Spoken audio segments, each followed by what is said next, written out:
헌법재판소가 윤 대통령 탄핵 심판을 이번 주 중 선고할 수 있을지 아니면 다음 주로 넘기게 될지 그 분수령이 오늘이 될 것으로 보입니다. 네, 전국 상황 두 분과 짚어봅니다. 장성호 전 건국대 행정대학원장, 차재환 부산 가톨릭대 특임교수와 함께합니다. 어서 오세요. 네, 안녕하세요. 저희가 매번 질문을 드립니다. 저 언제까지 질문을 드려야 될지도 모르겠는데 이제 일단 금요일 날 선고가 내려지려면은 오늘까지는 기일이 공지가 돼야 되잖아요. 그렇죠. 오늘 내려질까요? 글쎄요. 뭐 여러 가지 전망이 엇갈리고 있는데 분명한 부분은 오늘 이번 주를 넘기게 될 경우는 국가적 혼란이 커질 수밖에 없다는 점은 분명한 것 같습니다. 바로 이 때문에 헌법재판소의 이번 윤 대통령의 탄핵 심판의 그 결론 자체가 연기되는 부분에 대한 비판이 상당히 거세질 수밖에 없다는 측면이 분명한 것 같고요. 바로 그 때문에 오늘 아마 이 헌법재판관들 입장에서는 아마 오늘도 평일을 여는 걸로 알고 있습니다만 아마 상당한 수기 끝에 저는 뭐 조심스럽게 관측하는 겁니다만은 오늘쯤은 아마 이 선고일에 대한 고지를 하지 않을까라는 기대를 갖고 있습니다. 네, 오늘쯤은 고지가 될 것이다. 헌재가 정치 재판을 하고 있는 기관 아니겠습니까? 그렇기 때문에 국민의 여론적 지표가 상당히 중요하고 과거 같으면 예를 들어서 탄핵 인용에 대해서 70% 정도의 여론적 지표가 있으면 이미 지난주 14일에 선고를 했을 가능성이 큰데 그것을 못하고 있다는 것은 그만큼 우리 국정이라든가 국가의 혼란을 줄이기 위한 방안에 대해서 헌재가 고뇌를 하고 있다. 그렇게 저는 이제 판단할 수밖에 없고 그런 상황에서 봤을 때 과연 어느 시점에서 선고를 해야 되는 것이 가장 효과적일 것인가 그것을 평일을 통해서 계속 헌재 재판관들 사이의 의견이 엇갈리고 있다고 생각이 듭니다. 그런 상황에서 보면은 저는 이번 주는 상당히 어렵다. 그렇게 되면 언제가 될 것인가. 다음 주 26일이 이재명 대표 2심 선고일 아니겠습니까? 그렇기 때문에 이재명 대표 2심 선고일은 26일로 결정이 돼 있고 이재명 대표가 2심 선고가 되면은 그 선고 결과에 따라서 민주당 내에서 상당히 큰 여러 가지 관심이 헌재보다도 이재명 대표의 미래의 어떤 이것에 대해서 관심이 증폭될 가능성이 상당히 크다. 그런 상황에서 26일이 지난 다음에 28일이라든가 4월 초에 선고가 내려질 가능성이 상당히 크다고 저는 전망을 합니다. 네.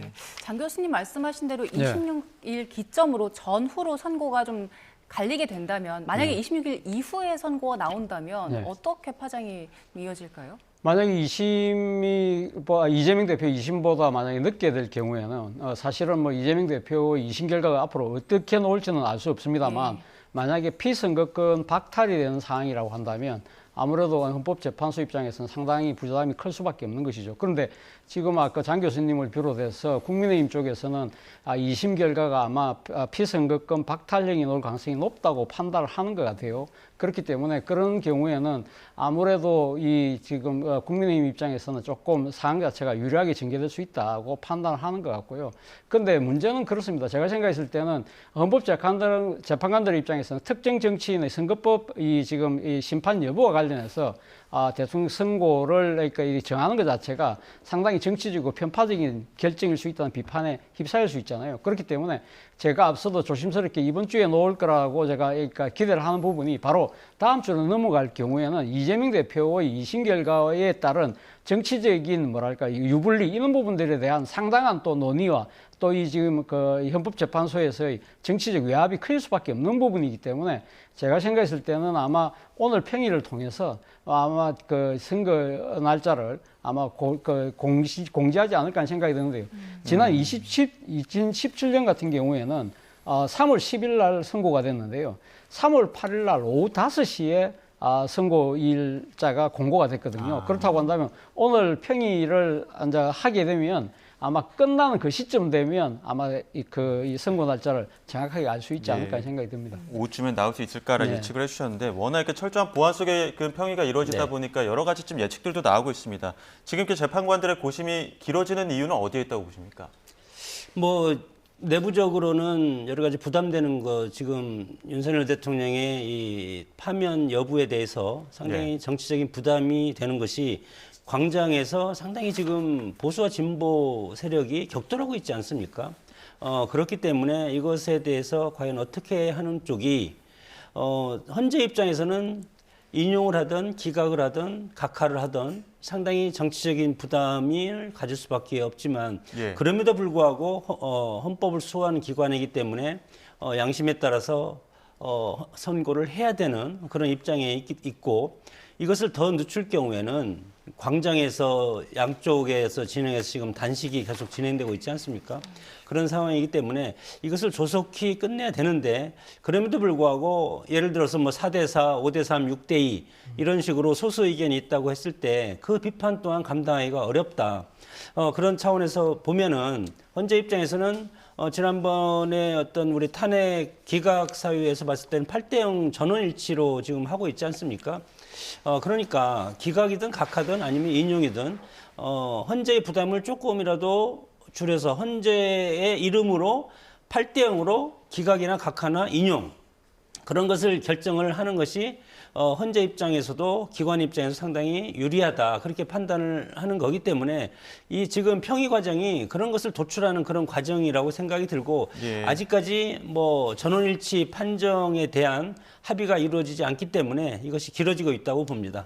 장 교수님께서는 이제 만장일치를 도출하기 위해서 좀 평의가 길어지고 있다라는 분석을 주셨는데 또 반대로 이미 결론은 나왔을 네. 것이고 윤 대통령 측에서 계속해서 절차적인 문제를 제기해 왔기 때문에 네. 그 흠결을 남기지 않기 위해서 네. 결정문을 아주 정성껏 쓰고 있다 네. 이런 분석도 있더라고요. 뭐 저도 그런 그러니까 예측에 상당히 좀 합리적인 그러니까 좀 분석이 아닐까라는 생각이 듭니다.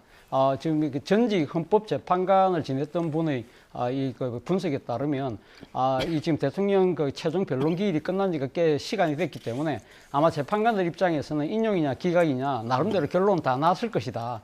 그런데도 왜 이렇게 시간이 길어지느냐 말씀하신 것처럼 지금 헌법재판소의 이번 탄핵 심판에 대한 절차적 흥결을 지적하는 문제가 워낙 많기 때문에 그 부분에서 좀 깔끔한 정리를 할 필요가 있다. 그래서 결정문에 상당히 그러니까 여러 가지 제기됐던 문제들에 대한 나름대로 이 헌법재판소의 해명을 상당히 담아야만 이 반발을 그러니까 극복할 수 있는 그런 결정문을 만드는데 상당한 공을 들이고 있다. 뭐 그런 이야기가 있는 것도 사실이고요. 또 한편으로는 또 반대 시각도 분명히 있는 것이죠. 그러니까 8대0으로 만약에 일종의 결론이 만들어져 있다고 한다면 이런 식으로 국론이 짝분열되어 있는 상황이라고 하면 빨리 내리는 것도 맞는 것인데 그 뭐 또 다른 사정이 있는 거 아니냐. 그런 또 반대의 의견도 만만찮게 있는 것 같습니다. 네, 그 저렇게 최근에 이제 그 4대4나 6대나 이렇게 소수 의견이 부담스럽다면 8대0으로 만약에 한다면 한 가지밖에 없다고 봅니다. 그것은 기각이 아닌 각하를 하면 이것은 헌재 심리 요건이 안 된다. 그래서 각하를 할 경우에는 8대0으로 갈 가능성도 있다고 봅니다. 네, 인용 가능성에 대해서는 좀 야권에서는 계속 주장하고 있지 않습니까? 그렇죠. 뭐, 아무래도 그러니까 5가지 쟁점이 있잖아요. 그런데 5가지 쟁점 중에서 단 하나만이라도 헌법적 위반을 했다고 판단이 될 경우에는 인용을 할 수밖에 없다고 지금 다들 보고 있는 상황이기 때문에 예. 아무래도 인용이 될 가능성이 높다는 의견이 좀 더 제가 봤을 때는 상대적으로 많은 것 같고요. 단지 앞서 말씀하신 것처럼 각하라는 부분 자체는 아마 일종의 뭐랄까요. 지금 정부 여당의 좀 희망사항이 아닐까라는 생각이 드는데요. 사실은 이 기각이라는 부분에 대해서는 지금 그러니까 헌법재판관들 지금 8분 중에 2명은 일종의 완전히 보수라는 측면에서 그 두 사람 문제는 기각인데 나머지 지금 이 변수가 1명을 더 이쪽으로 옮겨와야만 5명으로 줄어들면 탄핵은 6명 돼야 되니까 그럼 완전히 기각이 되는 셈인데 탄핵이 통과가 되지 않는 셈인데 그래서 문제는 이 반대의 생각, 기각을 갖고 있는 사람 중에서 약간 중도 성향으로 분석되는 재판관들을 일종의 뭐랄까요 상당히 그러니까 이 탄핵에 반대하는 쪽으로 이쪽에 유도하기 위해서 각하라는 부분을 이렇게 지금 이 보수 쪽에서는 희망적 상황에서 이야기하고 있는 것이 아닐까라는 생각인데 그것조차도 아무런 근거 없이 분석하는 나름대로 아주 인수격적인 전망이 아닐까 생각이 듭니다. 네, 말씀하신 대로 저희가 계속해서 이제 네. 추측을 하고 있는 상황인 건데 장 교수님 먼저 기각, 각하 말씀하시면서 각하 쪽에 무게에 좀 실리고 있는 것 같다라는 말씀 주셨잖아요. 기각이랑 각하 일단 어떤 결론이 나오든 윤 대통령이 복귀하는 건 같은데 두 개는 어떻게 다른 겁니까? 엄청나게 큰 차이가 있는 건 사실인데 기각이라는 것은 전체 8명의 재판관이 이거에 대해서 전체적인 심리를 하고 그리고 12.3 비상계엄에 대해서도 이것이 헌법적인 태도라서 이루어졌냐 이루어지지 않냐 그런 것 같이 판단을 해야 되는 겁니다. 그렇기 때문에 재판관 입장에서도 이것이 영원히 남는 것 아니겠습니까? 그래서 상당히 부담감을 가질 가능성도 있다.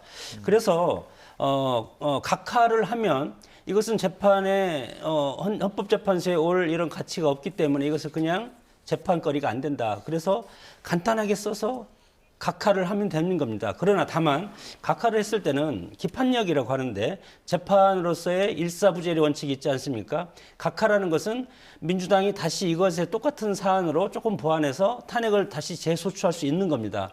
근데 다만 기각이 내릴 경우에는 그것을 민주당 일사부재리 원칙에서 다시 헌재에 올릴 수가 없는 것이고 국민의힘이라든가 정부 여당이라든가 대리인단에서 이것을 기각보다는 각하다 그렇게 하는 것이 그냥 형식 논리로 하는 것이 아니고 4가지 정도가 있는데 첫 번째는 뭐냐면 국회 탄핵소추안에서 내각제를 헌재에서 철회하지 않았습니까? 이것은 절차적 정당성을 상실했다고 보는 겁니다. 그래서 헌법재판소법 49조하고 헌법의 제65조에 이런 것이 나왔고 그리고 두 번째는 형사소송과 지금 중복되고 있지 않습니까?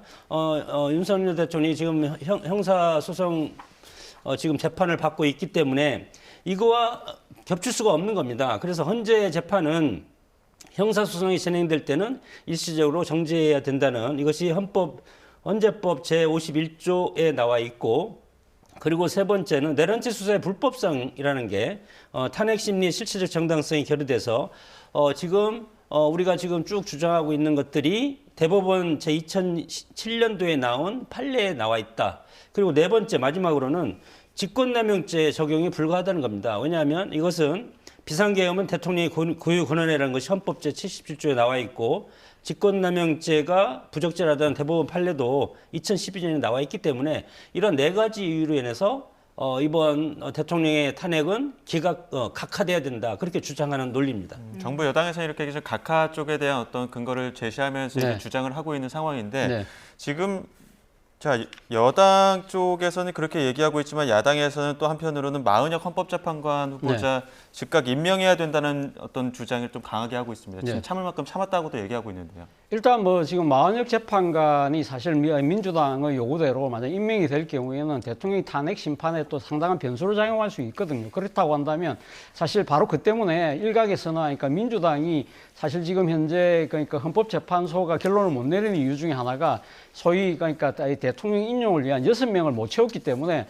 민주당이 바로 그 때문에 그 조급증 때문에 지금 마은혁 재판관의 임명을 강하게 요구하는 것이 아니냐 뭐 그렇게 분석도 하는데요. 저는 제가 생각했을 땐 그건 아닌 것 같아요. 그거보다는 사실은 앞서 말씀드린 대로 지금 대통령 탄핵 심판은 8인 체제도 그대로 가는 것이지만 사실은 이 지금 8인 체제에서 지금 대통령 탄핵 심판 선고가 나오지 않은 상황과는 별개로 지금 최상목 권한대행이 이번에 그 마은혁 재판관을 임명하지 않은 부분에 대해서 벌써 지금 열흘 이전에 훨씬 이전에 헌법재판소가 위헌이라고 판결을 해놨는데 그 부분을 지금 그 대통령 권한대행이 이행하지 않고 있는 이 명백한 이 헌법적 위반 사항에 대해서 민주당은 문제를 이야기를 하는 것 같고요. 그리고 또 한편으로는 최상목 권한대행에 대해서 정치적 압박을 가하는 것이죠. 어제 아시다시피 명태균 그 특검법에 대해서 거부권을 무려 지금 교수님 잠시만요. 지금 이재명 대표가 그 천막 농성장에서 입장 발표가 있는 것 같습니다. 네. 현장 연결해서 목소리 한번 들어보겠습니다.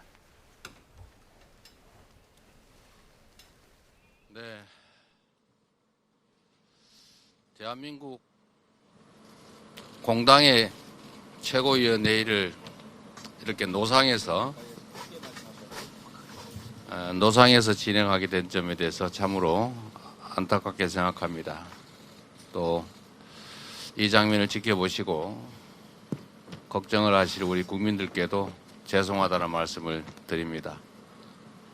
그러나 또 한편으로 보면 이 과정 또한 우리가 위기를 내기 위한 불가피한 행동이라는 점을 이해해 주시기를 부탁드립니다. 윤석열 정권의 실정과 12.3 계엄이 끝내 나라 전체를 망가뜨리고 있습니다. 스웨덴의 민주주의 다양성 연구소가 우리나라를 2년 연속 독재화 진행 국가로 평가했습니다. 망신이 이런 망신이 없습니다. 모범적 민주국가가 어느 사이 이렇게 독재가 진행 중인 나라라는 평가를 받게 됐습니다. 국민이 피땀으로 군사 독재 정권과 싸워서 민주주의를 이룩한 대한민국에서 말만 들어도 트라우마가 생길 독재라니, 더군다나 그것도 군사 독재라니 기가 막힐 뿐입니다.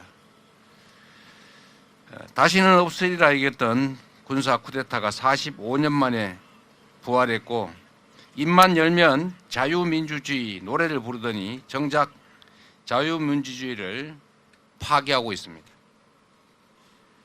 먹고 사는 문제가 고통이 된 지는 이미 오래고, 설상가상으로 70년 넘은 한미 동맹까지 위협받고 있습니다. 피터 헤그세스 미 국방장관이 첫 인도 태평양 순방에서 한국을 제외했습니다. 소위 패싱당했습니다. 국정 혼란과 정치적 불안 때문이라는 분석이 지배적입니다. 국제 질서의 대전환기, 국익을 위해 한시가 급한 상황이지만 정부에서는 치밀한 대응은커녕 안보 패싱이 아예 일상화되고 있습니다. 한미 FTA 재협상 가능성마저 제기되고 있지만 관세 협상의 골든타임도 속절없이 흘러가고 있습니다. 이 모든 위기의 본질은 국정 혼란의 지속에 있습니다. 대한민국의 건재함을 증명하려면 하루빨리 국제사회의 불신을 해소해야 합니다. 정상적인 리더십을 회복해야만 지금의 위기도 돌파할 수가 있습니다. 지금은 대한민국의 조속한 정상화를 위해서 모두가 힘을 모아야 될 때입니다. 헌재의 신속한 판결을 다시 한번 촉구합니다. 집권 여당의 연금 개혁의 의지가 과연 있는지 참으로 의아스럽습니다. 국민의힘은 같이 길을 찾자면서 민주당이 가까스로 양보해서 합의가 될 듯하면 또 돌을 던지고, 길을 찾아서 합의가 될 듯하면 또 돌을 던져서 방해를 놓습니다. 입으로만 연금 개혁하자고 합니다. 그런다고 연금 개혁이 됩니까? 하나 양보하면 또 조건 붙이고, 양보하면 또 조건 붙이고, 양보하면 또 조건 붙이고, 하지 말자는 거지요. 생색은 내면서도 실제로는 안 하겠다. 이게 정부 여당의 행태입니다. 어제는 급기야 오전에 의장과 양당이 합의한 내용을 3시간 만에 번복하기까지 했습니다. 이렇게 하지 않습니다. 집권 여당의 책임감을 조금이라도 회복하기 바랍니다. 민주당도 국민의힘도 연금 개혁을 하는 이유는 아프지만 국민을 위해서 하는 것입니다. 집권당이 민주당 발목 잡느라 개혁을 지연시키면 결국 그 부담은 우리 미래 세대들에게 돌아가게 됩니다. 국민의힘은 미래 세대의 죄인이 되고 싶은 것입니까? 우선 큰 틀에 합의한 만큼 20일 본회의 통과를 목표로 큰 틀의 논의를 계속 해가야 됩니다. 국민 삶을 위한 논의에 집중해서 합의하는 것이 일단 최선이기는 합니다. 국민의힘의 조속한 입장 변화를 촉구합니다. 이상입니다. 네, 다음으로 박찬대 원내대표의 발언이 있겠습니다. 네, 민주당 이재명 대표 서울 광화문 민주당 천막 농성장에서 입장 발표가 있었습니다. 저희가 지금 국민의힘의 어떤 주요 회의에서 관련 발언들이 나오면 현장 연결해서 이어서 국민의힘 입장도 들어보도록 하겠습니다. 일단 민주당 이재명 대표는 현장에서 헌법재판소의 조속한 판결을 촉구했는데 관련 이야기는 어떻게 들으셨습니까? 민주당 입장에서는 상당히 당연하게 해야 될 이야기를 한 것이 아닐까 생각이 드는데, 근데 왜 빨리 해야 되느냐, 이 부분에 대해서 분명한 입장을 밝혔는데요. 그러니까 결론적으로 이야기하면 이 지금 비상계엄과 탄핵 국민이 지속되면 지속될수록 나라는 더 망가질 수밖에 없다. 그 이유로 일단 스웨덴 연구소에서 발표한 한국이 독재화로 진행되고 있다는 점, 두 번째는 군사 쿠데타라는 거죠. 이번 그러니까 비상계엄은 군사 쿠데타라는 부분을 민주당이 다시 한 번 더 정의를 확실하게 내렸다. 그리고 세 번째가 바로 70년 동안 아주 공고하게 유지되었던 한미 동맹이 흔들리면서 말 그대로 이제 미국이 한국을 패싱하면서 여기에 따른 국가 안보 경제 위기가 더 가속화되고 있다. 바로 이 모든 것을 고려했을 때 헌법재판소가 선출된 권력의 공백을 빨리 정상화시키는 그런 그 결정을 내릴 필요가 있다. 거기에 오늘 초점을 맞춘 것이 아닐까 하는 생각이 듭니다. 네, 장 교수님은 어떻게 들으셨어요? 이재명 대표가 상당히 다급한 모습입니다. 민주당 자체도 지금 그렇고 헌재 재판이 14일 날 나올 줄 알았는데 14일도 안 나오고 그리고 그 전에 윤석열 대통령의 구속 취소가 됐고 그래서 상당히 지금 당황스러운 모습을 보이고 오늘 이재명 대표가 광화문 천막농성에서 최고위원을 하면서 헌재를 압박을 했는데 헌재의 신속한 판결을 촉구하는데 여기에서 파면을 전제로 하는 겁니다. 그렇기 때문에 국민의힘과 완전히 정반대적인 그런 입장에서 헌재를 압박하고 있는 것이고 우리는 헌법적인 질서에 따라서 이루어지는 지금 현재의 상황 아니겠습니까? 그렇기 때문에 헌재는 헌법을 수호하는 기관이고 헌재 재판관들을 정치권이 저렇게 압박하지 않았으면 좋겠다. 헌재 나름대로 심각하게 지금 고려하고 있고 헌법적 테두리 내에서 지금 연구하고 있지 않습니까? 그 연구를 하다 보니까 이것이 쉽게 결론이 날 것이 아니다. 그래서 지금 시간이 평의 기간이 상당히 길어지고 있는 이런 상황이기 때문에 민주당 입장에서는 다음 주 26일이면은 이재명 대표의 1심 선고가 2심 선고죠. 예. 2심 선고가 나오기 때문에 그 전에 헌재 판결이 나와야만이 2심 선고 결과를 잠재울 수 있는 그런 것을 이니셔티브를 줄 수 있다고 정치적으로 지금 판단하고 있는 것 같은데 헌재 입장에서는 지금 그런 것이 아니라고 생각이 들고 이재명 대표의 뜻대로 되지는 않을 것이다. 그렇게 생각이 듭니다. 네.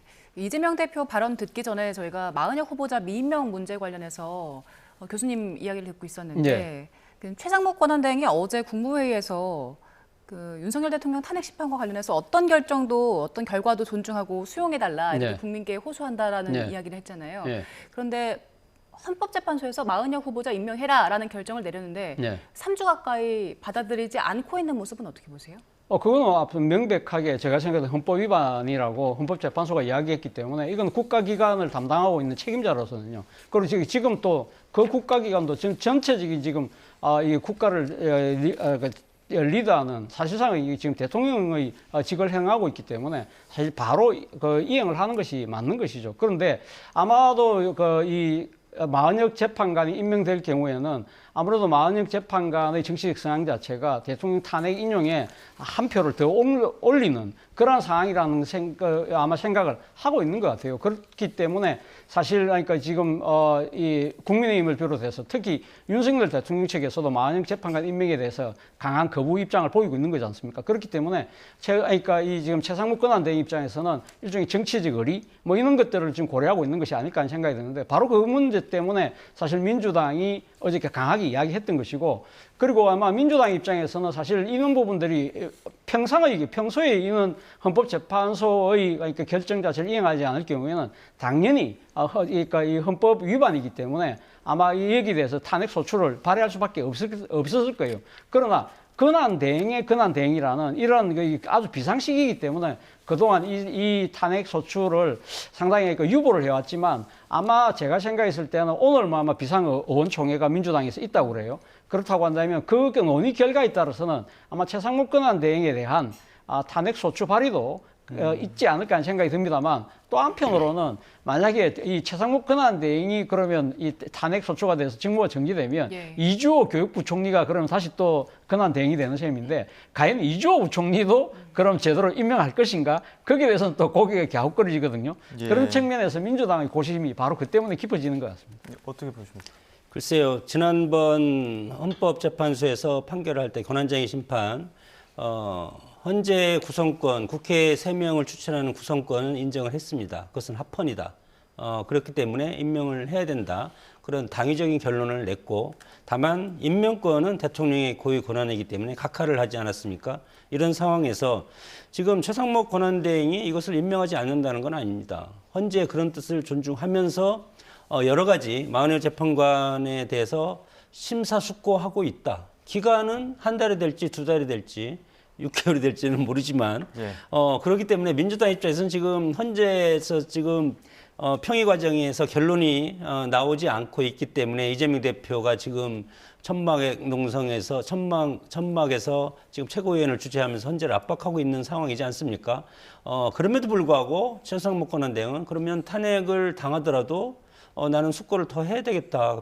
그렇게 할 수밖에 없지 않겠습니까? 예. 왜냐하면 마은혁 재판관 후보가 여러 가지 지난번에 임명하지 않은 것은 관례상 여당과 야당이 합의해서 한 명을 추천해야 되는데 민주당에서 일방적으로 2명을 했기 때문에 안 된다. 그거에 대해서 헌재가 그것이 잘못됐다는 것이 아니고 국회에서 3명이 추천하면 당연히 대통령 입장에서 임명을 해야 되는데 임명할 권한은 대통령한테 있기 때문에 최상록 권한대행이 있고 만약 이거에 대해서 탄핵을 발의한다고 해서 이것이 헌재에서 탄핵을 또 인용을 하겠습니까? 그건 아니라고 보고 그렇게 되면은 민주당은 정말 돌아올 수 없는 그런 강을 건널 수밖에 없다고 보고 국민의 여론이 갑자기 등을 돌릴 가능성도 있고 다음 주 26일 날 또 이재명 대표 선거가 있지 않습니까? 그거와 더 맞물려진다면 이재명 대표 체제 자체가 흔들릴 가능성이 있다고 봅니다. 예, 선고가 임박할수록 그리고 선고가 조금 더 늘어질수록 또 매일 그 찬반 집회의 열기도 강해지고 있는데 이 찬반 집회의 어떤 그 갈등 양상이 온라인으로 좀 번지는 양상들도 네. 있습니다. 뭐 댓글을 달거나 네. 아니면은 판사, 검사, 가족, 신상까지 좀 터는 그런 이 움직임들은 좀 어떻게 판단하세요? 뭐 지금 상당히 그러니까 대한민국의 뭐랄까요, 이게 정치적 그러니까 진영 간의 대립과 갈등이 상당히 지금 위험한 수위로 치닫고 있는 하나의 뭐 그 결과가 아닐까라는 생각이 듭니다. 사실 또 지금 이 디지털 미디어가 상당히 발달함에 따라서 이 개인의 신상과 관련된 정보가 쉽게 유출이 될 수 있는 그런 또 이 환경에 놓여 있잖아요. 그리고 또 특히 디지털 미디어의 또 다른 폐해 중에 하나가 소위 이 자신만 그러니까 이 자신의 생각만 이렇게 쫓을 수 있는 여러 가지 그러니까 이 개별적 미디어들이 많이 발달돼 있다 보니까 그중 일종의 학정 평량에 의해서 자기 신념과 소신을 굳히면서 이런 그러니까 개인 신상 틀이를 통한 이 개인적 협박 자체가 이것이 정당화되는 것 듯한 착각 속에 빠져 있는 사람들이 꽤 많은 것 같아요. 바로 이런 문제들 때문에라도 사실은 이 관련된 당국에서 이런 그러니까 수위를 넘나드는 부분들에 대한 협박에 대해서는 아마 이 좀 인지 수사를 할 필요도 있다는 생각도 들고요. 그러나 그것보다 먼저 중요한 것이 이 탄핵 심판과 관련돼서 당사자인 저는 윤석열 대통령이 승복하겠다는 이야기를 먼저 밝히는 것이 이런 국가적인 혼란을 예방하는 가장 좋은 조치가 아닐까 생각이 듭니다. 서 교수님 말씀하신 대로 윤석열 대통령이 좀 승복을 하겠다라는 메시지를 직접 내서 이런 그 탄핵 선고 이후에 좀 분열까지도 좀 봐야 한다, 지켜봐야 한다라는 주장들도 나오고 있거든요. 윤 대통령이 직접 메시지를 낼 가능성도 있다고 보십니까? 대통령은 당사자고 지금 탄핵의 당사자이기 때문에 지금 일관되게 주장하는 것이 탄핵은 비상계엄은 정당했다. 그렇게 주장하고 있기 때문에 탄핵 인용을 전제로 해서 승복하겠다고 할 수밖에 없지 않습니까? 그럼에도 불구하고 대리인단에서 간접적으로 헌재는 단심제고 헌재에서 판결을 해서 선고를 하면 끝나는 겁니다. 그렇기 때문에 이것은 승복하지 않는다는 것은 의미가 없다고 저도 생각이 들고 대통령 입으로서 이것에 대해서 그러면 탄핵을 결과에 대해서 내가 승복하겠다. 그렇게 하면 지금까지 주장한 것은 탄핵을 기각해라든가 각하해라라고 주장한 것 아니겠습니까? 그거와 배치되기 때문에 대통령한테 이런 걸 요구하는 것은 상당히 무리한 요구다. 다만 대리인단 입장에서는 이것에 대해서 또 국민의힘도 마찬가지로 이거에 대해서는 선거 결과가 나오면 누구든지 이것에 대해서 어떻게 거부하겠습니까? 거부해서 만약 하면 내전 상태로 가는 것 아니겠습니까? 그런 걸 누가 바라겠습니까? 정치인이라면 그런 상황에서 원론적으로 우리가 피고인인 대통령의 신분을 대통령 입장에서 바라보면 대통령이 지금 그런 말을 하는 그 자체가 헌재의 압박으로 비춰질 수밖에 없지 않겠습니까? 예. 그런 것을 요구하는 것은 과도한 요구다. 그렇게 생각이 듭니다. 예, 앞서 저희가 이재명 대표 광화문 광장에서 이제 최고회의 주재했던 모습 보여드렸습니다만 지난 주말 집회에는 현장에 나오지 못했거든요. 네. 그 암살 위협도 있었고 그런 것 때문에도 그 사설 경호팀까지 좀 꾸려서 좀 네. 경호를 좀 더 강화한 것 같더라고요. 예, 뭐 사설 경호원에다가 어제 그 강주 행사 같은 경우는 경찰 이 경호팀까지 붙었더라고요. 그런 거 보니까 저는 상당히 한국의 정치 현장의 장면은 치고는 상당히 좀 이례적인 장면이잖아요. 예. 어떻게 보면 이러한 부분들이 한국 민주주의 위기를 또 보여주는 한 상징적인 장면이라는 생각이 드는데 사실 이재명 대표에 대한 테러 위협 자체는 그거 자체가 사실 뭐 낭설이다 아니면 자작극이라는 이야기까지도 나옵니다만 제가 생각해도 그렇지는 않은 것 같아요. 왜냐하면 지난 1월 달에 이재명 대표가 피습을 당해서 사실 목숨이 상당히 위태로운 그러한 상황까지 갔던 적도 있지 않습니까? 그리고 또 러시아제 권총을 밀수해서 암살할 것이라는 제보 자체의 구체성이 상당히 있기 때문에 이런 모든 것들을 생각한다고 한다면 야당 대표에 대한 신변 보호 강화는 당연히 필요한 것입니다만 앞서도 말씀드린 대로 대한민국의 민주주의가 그동안 상당히 그러니까 진전되고 고도화되면서 이런 일종의 거리에서의 그런 극한 세력의 그런 뭐랄까 물리적인 이 테러 이런 부분들은 상당히 먼 나라의 이야기처럼 비춰왔는데 그것이 한국의 당면한 현실이라는 그 자체가 이 지금 탄핵 국면이 지금 상징하고 있는 대한민국의 비극적인 현실이다. 그렇다고 한다면 이 사안 자체를 빨리 종결시켜야 된다는 국민적인 여론을 전 헌법재판소가 귀담아 들을 필요가 있다는 생각이 듭니다. 네. 민주당에서 이재명 대표에 대한 신변 위협 제보가 여러 건 들어왔다라고 주장을 하고 있지만 나경원 의원은 이게 자작극 의혹이 짙다라는 주장을 하기도 했고요. 그 전병헌 대표 같은 경우에는 왜 위협을 받았는데 수사 의뢰도 안 하고 있냐 이런 의문을 남기기도 했거든요. 글쎄요, 저도 뭐 전제적으로 할 것이 민주주의는의 적은 폭력입니다. 폭력이 있으면 법과 제도가 무너지기 때문에 어떠한 폭력도 용인하면 안 된다. 마찬가지로 우리가 해방 전국 때 1900에서 해방이 되고 나서 한국에 있어서 좌우 대립이 극심하고 있을 때 그때 김구, 송진우 이런 분들이 살해를 당했고 그리고 이승만 대통령도 적용 미수에 그친 것도 있고 지난 박근혜 전 대표 대전 유세 때도 피습을 당한 적도 있지 않습니까? 이렇기 때문에 정치의 폭력화는 이것이 헌정 질서를 무너뜨릴 수 있는 가장 근본적인 원인이기 때문에 이것은 누구든지 이것에 대해서는 강력하게 비판을 해야 된다고 봅니다. 다만 이재명 대표가 지난번에 우리 그 12.3 비상계엄 이후에 김어준 씨인가요? 국회에 나와서 한동훈 대표 뭐 사살설이 있다. 그런 걸 했지만 나중에 그런 것이 없지 않습니까? 일단 던지고 보는 식보다도 그러면 이렇게 해서 뭐 소련제 권총이 들어와서 제보가 있다 하면 이것을 수사 의뢰를 해서 경찰이 수사하면 우리 경찰이 얼마나 수사력이 좋습니까? 한 번 구속영장 안 되면 몇 번씩 청구해서 기어이 구속영장 청구를 하게 만들지 않습니까? 그런 상황이기 때문에 수사 의뢰를 해라.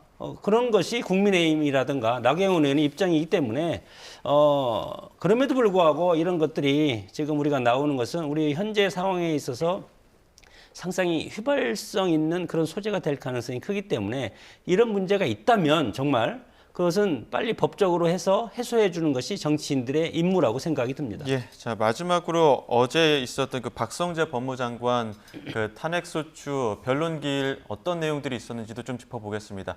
96일 만에 열린 변론기일이었는데요. 관련 이야기 들어보겠습니다. 비상계엄을 명확하게 강력하게 반대하지 않고 침묵 방조하거나 헌법 파괴 현장에서 단순히 우려 표명만 했다면 헌법과 법률을 수호할 의지가 없다는 것을 명백히 보여준 것입니다. 피청구인 박성재 법무부 장관에 대한 파면을 포함해서 하루라도 빨리 대통령에 대한 탄핵 선고기일을 지정해 주실 것을 간곡하게 요청드리고 호소드립니다. 검경 수사 과정에서 제가 공모, 동조했다는 사실을 인정할 증거가 없음이 이미 밝혀졌습니다. 저희 어떠한 행위가 헌법과 법률을 위반하였다는 것인지 도무지 알 수가 없습니다. 본건 탄핵소추는 오로지 법무부 장관의 직무정지를 목적으로 이루어진 국회의 권한 남용입니다. 부디 신속한 각하결정으로 국회의 남용에 적절한 제동을 걸어주시길 부탁드립니다.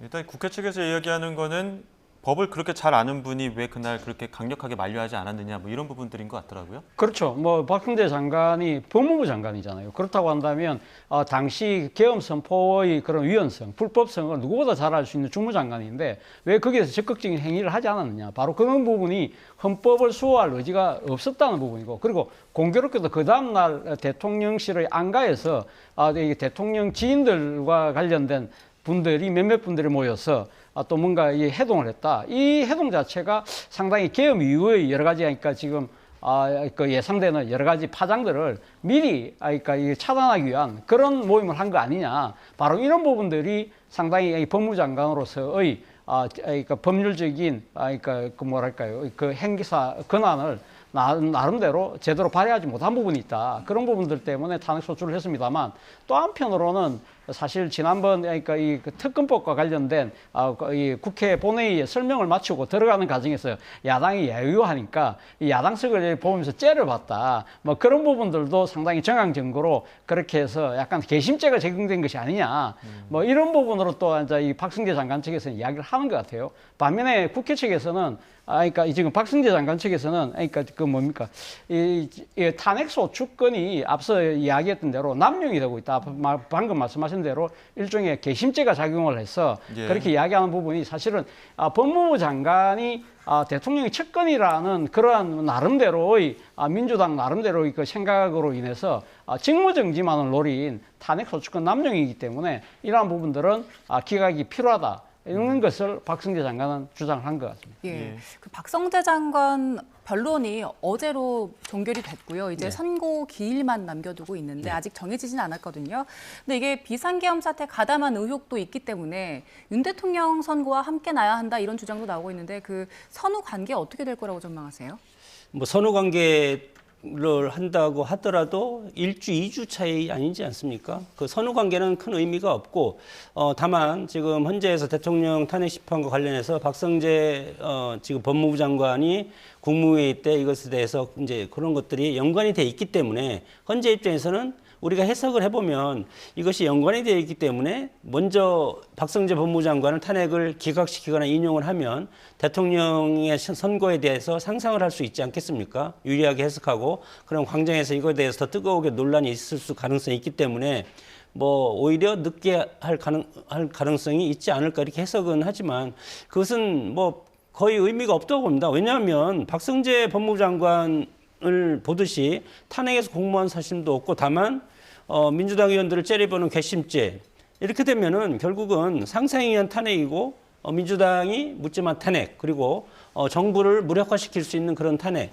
이런 것이 왜 일어났냐. 결국은 12.3 비상계엄 이후에 정말 민주당이 정권을 잡은 것처럼 그렇게 행동하지 않았습니까?